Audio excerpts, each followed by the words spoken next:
అందరికీ జేబీఎం లాల్సలం. ఏదైతే ఈ యొక్క మారణ హోమం ఉందో మీ అందరూ చూస్తూనే ఉన్నారు. గత కొన్ని నెలల నుంచి వాళ్ళు జరపండి, మేము గన్ డౌన్ చేస్తామని మాట్లాడుతున్నారు. కానీ ఈ దేశంలో మీరు చూసినట్టే పాకిస్తాన్తో మనం యుద్ధం జరిగినప్పుడు కూడా ఆ యుద్ధంలో వాళ్ళు 3 రోజులుగా చేశారు యుద్ధం.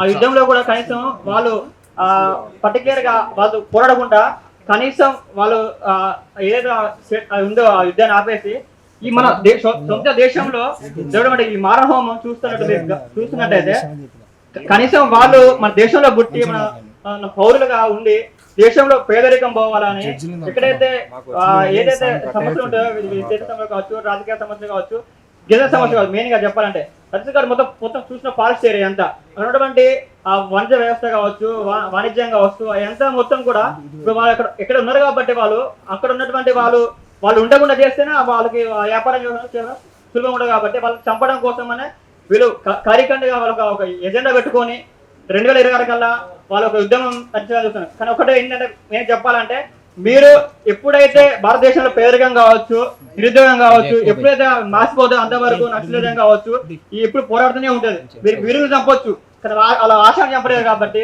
నేను ఒకటే చెప్తున్నా మా విద్యార్థి సంఘాలుగా, మీరు ఎప్పుడైతే భారతదేశంలో ఉన్నటువంటి ఈ సమస్యలన్నింటినీ తీరుస్తారో అంతవరకు ఈ ఉద్యమం సాగుతూనే ఉంటుంది.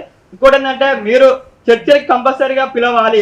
పిలవని పక్షంలో మీరు ఎప్పుడైతే ఇట్లాంటి సమస్యను మీరు ఇంక ఉధృతం చేస్తారో ఈ సమస్య ఇంకా కొనసాగుతూనే ఉంటుంది. కాబట్టి రాష్ట్ర నాయకులారా, కేంద్ర నాయకులారా, మీరందరూ గమనించి సామాజిక భేదాలారా ఈ యొక్క దీన్ని చర్చలు కొనసాగించాలని, దాంతోపాటు అందరూ కూడా దీనికి ఐక్యం కావాలని నేను కోరుకుంటున్నాను.